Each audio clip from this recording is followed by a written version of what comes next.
اللهم صل على سيدنا ومولانا محمد وعلى آل سيدنا ومولانا محمد وبارك وسلم وصل عليه. باب قول الله ونضع الموازين القسط ليوم القيامة وأن أعمال بني آدم وقولهم يوزن. وقال مجاهد القسطاس العدل بالرومية. ويقال القسط مصدر المقسط وهو العادل، وأما القاسط فهو الجائر.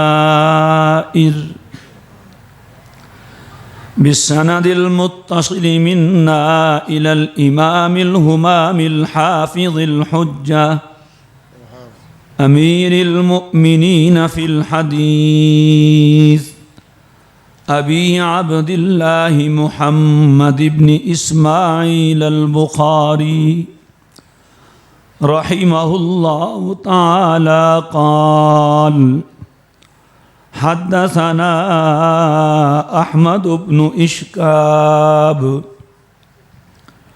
قال حدثنا محمد بن فضيل عن عمارة بن القعقاع عن أبي زرعة عن أبي هريرة رضي الله تعالى عنه وعنهم قال: قال النبي صلى الله عليه وسلم: كلمتان حبيبتان إلى الرحمن خفيفتان على اللسان ثقيلتان في الميزان سبحان الله وبحمده سبحان الله العظيم. آپ کے سامنے اس ادارہ کی کارکردگی اور ختم نبوت کے کاز پر ہمارے انتہائی محترم بھائی، دوست اور بزرگ حضرت مولانا قاری محمد رفیق صاحب دامت برکاتہم کی خدمات اور ان کی تمام تر سرگرمیاں سامنے آ چکی ہیں. اللہ تعالیٰ ان کے ان تمام کاموں کو اپنی بارگاہ میں قبول فرمائے.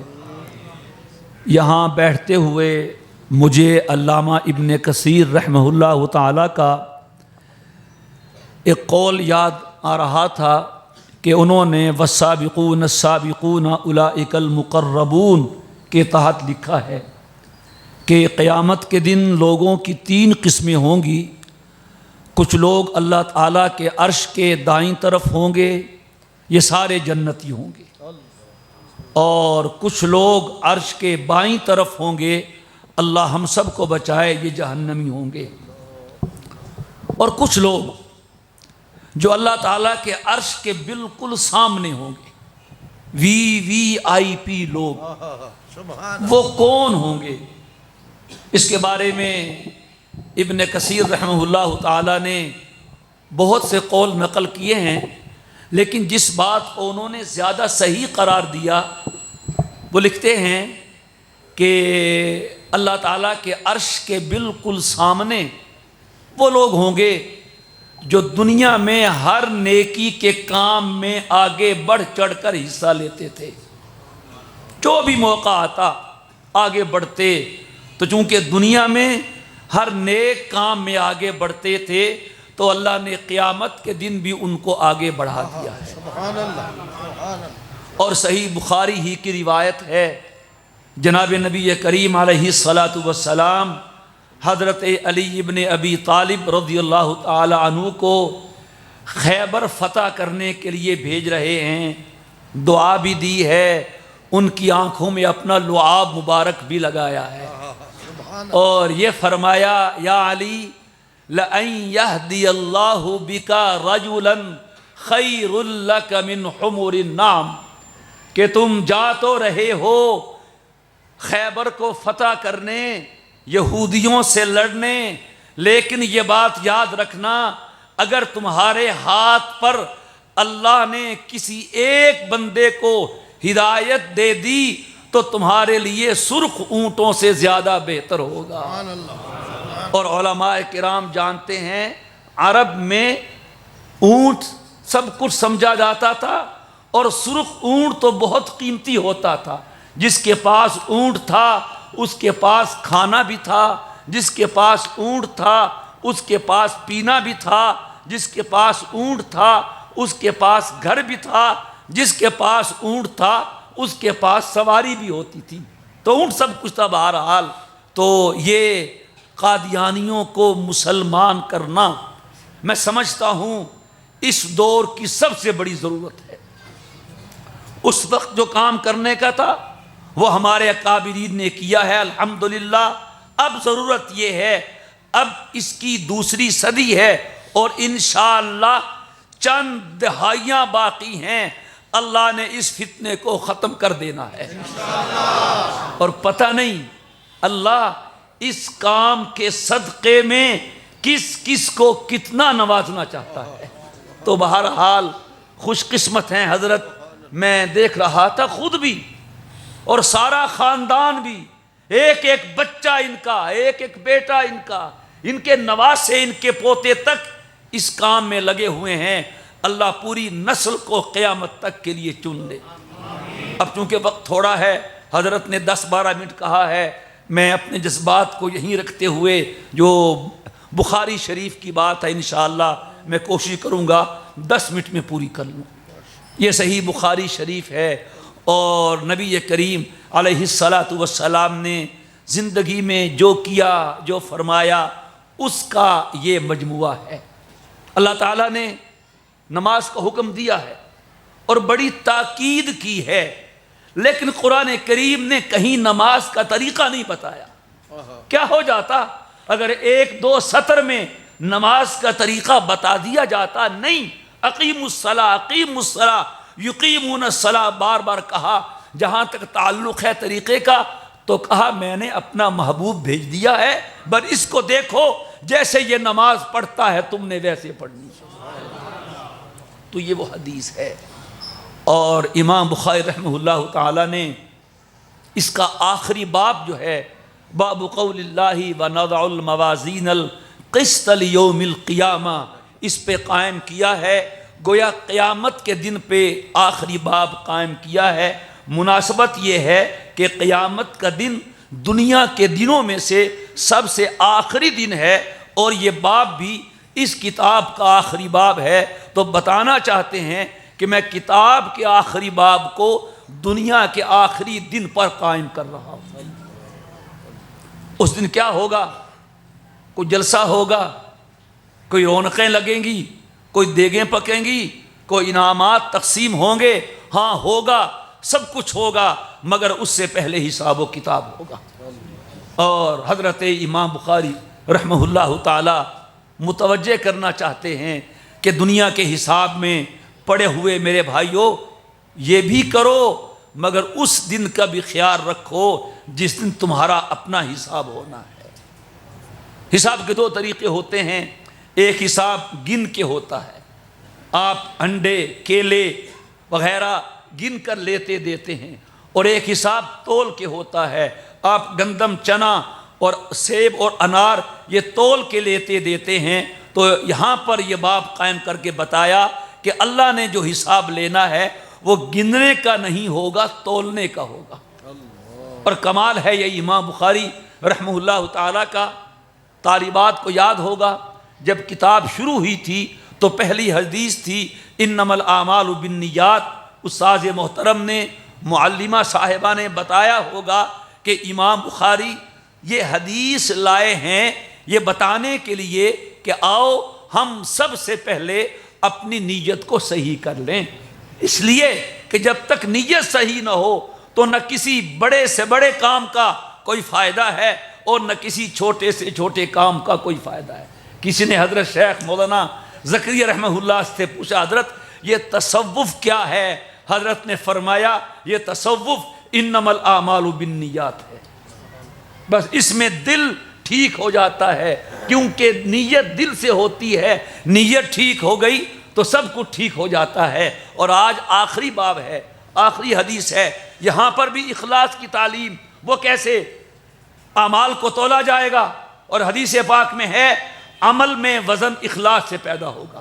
ایک بندے نے ایک کھجور دی ہوگی اللہ کے رستے میں، کھجور کی کیا ویلیو، کیا وزن ہے، لیکن اتنا اخلاص ہوگا جب وہ کھجور تلنے کے لیے آئے گی تو احد پہاڑ کے برابر ہوگی۔ سبحان اللہ۔ تو آج بھی کہنا چاہتے ہیں، اے طالبات، اے معلمات، اے اساتذہ، اے مسلمانوں، ہمیں چاہیے ہم اپنے عمل کے شروع میں بھی اور عمل کے آخر میں بھی اخلاص کو مد نظر رکھیں۔ وَأَنَّ أَعْمَالَ بَنِي آدَمَ وَقَوْلَهُمْ يُوزَنْ، اس سے پہلے وَنَضَعُ الْمَوَازِينَ الْقِسْطَ، موازین میزان کی جمع ہے، میزان کا معنی ترازو، باقاعدہ ترازو ہوگا، نظر آئے گا، اس کے دو پلڑے ہوں گے، تولا جائے گا۔ طریقہ کیا ہوگا؟ فَأَمَّا مَنْ ثَقُلَتْ مَوَازِينُهُ فَهُوَ فِي عِيشَةٍ رَاضِيَةٍ وَأَمَّا مَنْ خَفَّتْ مَوَازِينُهُ فَأُمُّهُ هَاوِيَةٌ، جس کی نیکیوں کا پلڑا جھک گیا وہ جنتی ہوگا، اور جس کی بدیوں کا پلڑا جھک گیا وہ جہنم میں ہوگا۔ تو یہ فکر دلانا چاہتے ہیں اپنے ہاں پیسے اور مال کا ڈھیر لگانے والوں، وہ بھی لگاؤ، لیکن یہ بھی خیال رکھو کہ ہم نے اپنی نیکیوں کا پلڑا بھاری کروانا ہے۔ اور کسی نے کیا خوب کہا ہے، اے مسلمان، دنیا کے لیے اتنی کوشش کر، اتنی تگ و دو کر جتنا تجھے یہاں رہنا ہے، اور آخرت کے لیے اتنی فکر کر جتنا تجھے وہاں رہنا ہے۔ موازین کہا ہے، میزان کی جمع ہے، تو کیا بہت سے ترازو ہوں گے؟ بعضوں نے کہا ہے جی ہاں، بہت سے ترازو ہوں گے، ہو سکتا ہے ہر آدمی کا اپنا اپنا ترازو ہو، اور بعضوں نے کہا ہے ہر امت کا اپنا ترازو ہوگا، اور بعضوں نے کہا ہے ہر عمل کے اعتبار سے ترازو ہوگا۔ نمازیں یہاں تر رہی ہیں، اور تلاوت یہاں تر رہی ہے، ختم نبوت کی قربانیاں یہاں تر رہی ہیں، شہیدوں کا لہو یہاں تر رہا ہے، علماء کی علم کی سیاہی یہاں تر رہی ہے۔ حدیث پاک میں آتا ہے مجاہد نے جس گھوڑے پہ سوار ہو کے جہاد کیا ہوگا، اس گھوڑے کے پیشاب کو اور اس گھوڑے کی لید کو اللہ اکٹھا کر کے میزان پہ رکھ کے اس کو بھی تولے گا۔ اور بعضوں نے کہا کہ نہیں، ترازو ایک ہی ہوگا۔ رہی یہ بات کہ جمع کا لفظ کیوں کہا، تو چونکہ ہوگا اتنا بڑا، گویا کئی ترازو ہیں۔ ایک لطیفہ یاد آیا، حضرت مولانا شبیر احمد عثمانی رحمہ اللہ تعالی بہت بھاری اور لحیم جسیم تھے، مدینہ منورہ گئے تو ایک مدینے کا بچہ دیکھ کے کہتا ہے واللہ ھذا رجال، واللہ ھذا رجال، یہ وہی موازین ہے کہ اتنے زیادہ ماشاءاللہ یعنی کہ اتنے جسیم لحیم ہیں، ایک نہیں کئی سارے ہیں۔ جیسے اللہ نے ابراہیم علیہ السلام کے بارے میں فرمایا ان ابراہیم کان امہ، ابراہیم کوئی فرد تھا، اور تنہا ابراہیم پوری امت، تو اس واسطے اس کو موازین کہا ہے۔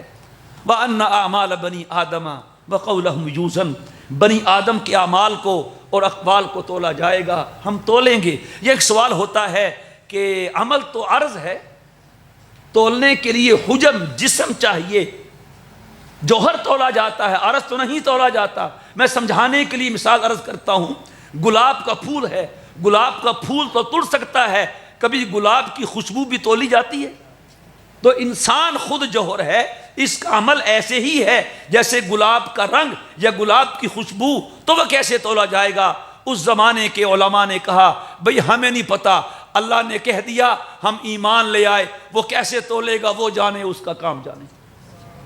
لیکن کچھ لوگ اس زمانے میں ہوئے تھے، آج بھی کچھ ان کی باقیات پائی جاتی ہیں کہ نہیں جی یہ عقل میں نہیں آتا، تو پھر بھی اللہ نے تو کہا ہے تولے گا، تو کہتے ہیں عمل کو تولنے کا مطلب یہ ہے اعمال نامے کو تولے گا، یا بعضوں نے کہا عمل کو تولنے کا مطلب یہ ہے خود انسان کو تولے گا۔ اللہ کہے گا لگا دو چھلانگ ترازو میں، تو جو نیک ہوگا وہ کمزور ہی کیوں نہ ہو اس کا بڑا وزن ہوگا، اور جو ہٹا کٹا ہو لیکن ایمان اور عمل سے کوڑا ہو فلا نقیم لہم یوم القیامت وزنا، ان کا کوئی وزن نہیں ہوگا۔ لیکن علماء نے کہا اللہ نے عملوں کو تولنا ہے۔ میرے دوستو، میرے لاہور کے بھائیوں، ماؤں، بہنوں اور بیٹیوں، آج کل کی سائنسی ایجادات نے یہ سوال ہی ختم کر دیا ہے۔ آج انسان نے اللہ کی دی ہوئی عقل سے ایسے ترازو اور ایسے آلات بنا لیے ہیں، روزانہ آراز کو توڑ رہا ہے۔ آپ کا محکمہ موسمیات درجہ حرارت بتاتا ہے کہ نہیں؟ موسم اور یہ سردی گرمی یہ عرض ہے۔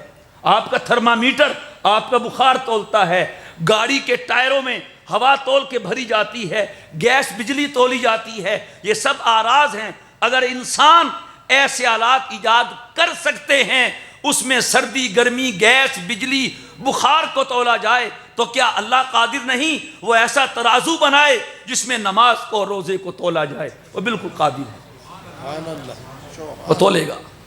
وقال مجاہد القسطاس العدل بالرومیہ، امام بخاری کی عادت ہے کہ لغوی الفاظ جو قابل تشریح ہوں ان کی تشریح بھی کرتے جاتے ہیں۔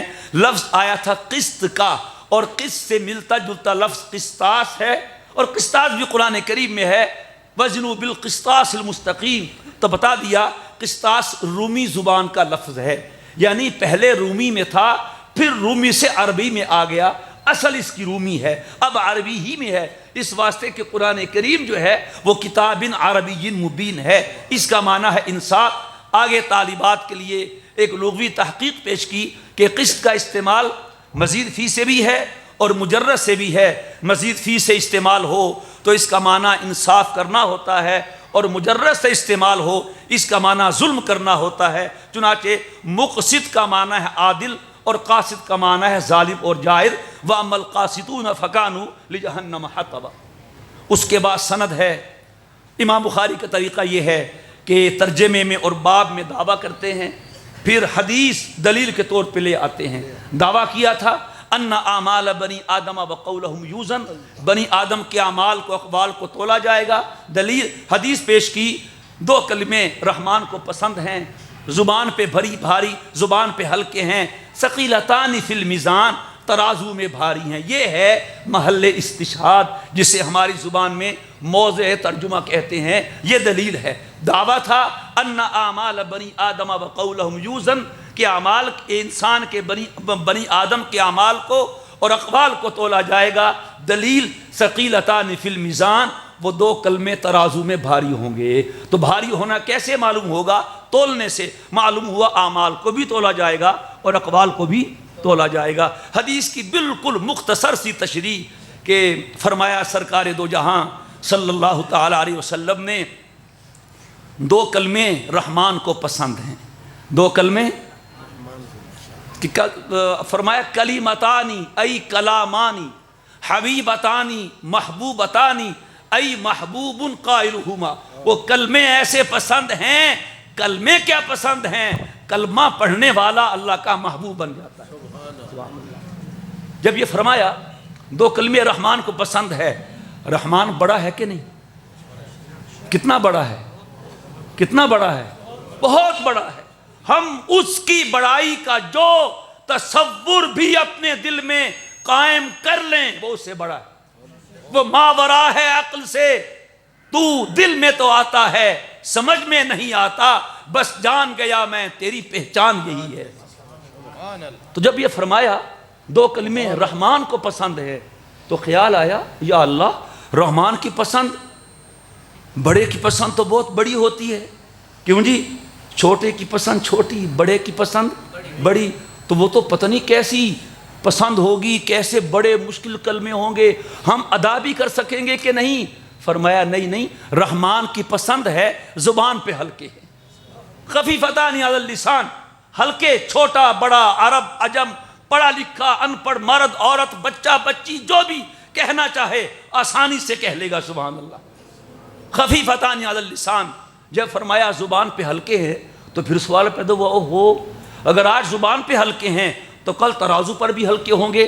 فرمایا نہیں، ہلکے زبان پر ہیں، ثقیلتان فی المیزان، ترازو پہ بہت بھاری ہوں گے۔ جب یہ تین صفتیں بیان فرمائیں، رحمان کو پسند ہیں، زبان پہ ہلکے ہیں اور ترازو میں بھاری ہیں، تو سننے والے کا شوق بڑھ گیا کہ یا اللہ وہ کون سے کلمے ہیں جو رحمان کو پسند بھی ہیں اور زبان پر بھی ہلکے ہیں اور ترازو میں بھاری ہیں۔ جب سامع کا شوق کامل ہو گیا تو فرما دیا سبحان اللہ و بحمدہ سبحان اللہ العظیم، سبحان اللہ و بحمدہ سبحان اللہ العظیم، سبحان اللہ و بحمدہ سبحان اللہ العظیم۔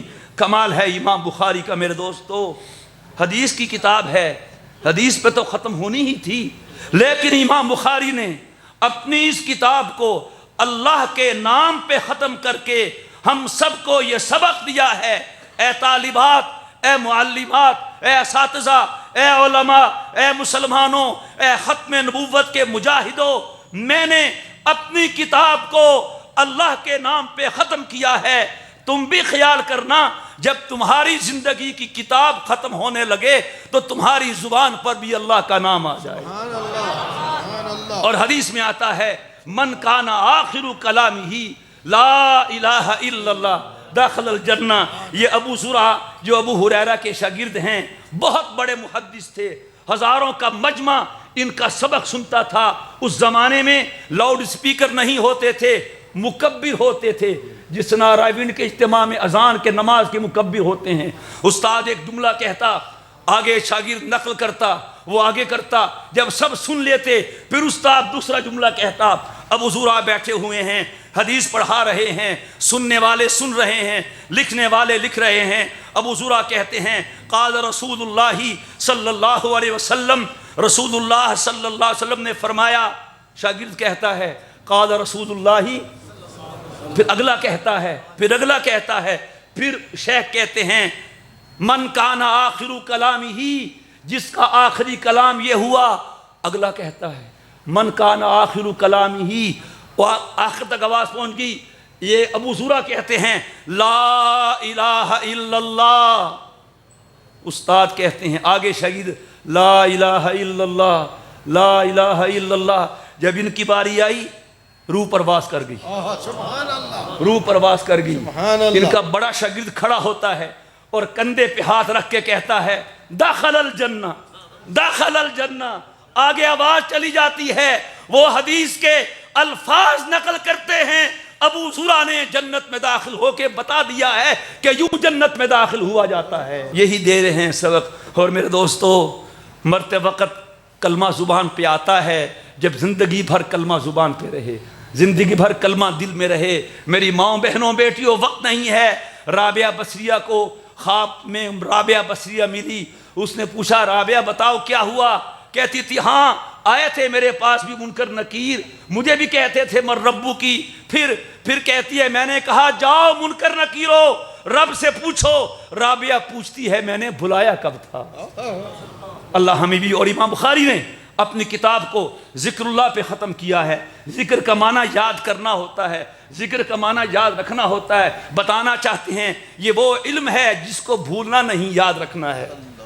اس نے تمہارے ساتھ جانا ہے، قبر میں جانا ہے، حشر میں جانا ہے۔ یہ ایف اے بی یہ ایم اے کی کتاب نہیں کہ پڑھی اور پھینک دی، یہ حضور کی کتاب ہے، اس کو یاد کرنا بھی ہے، یاد رکھنا بھی ہے۔ اللہ تعالی ہمیں حدیث کی برکات سے اور انوارات سے مالا مال فرمائے۔ وآخر دعوانا الحمدللہ رب العالمین۔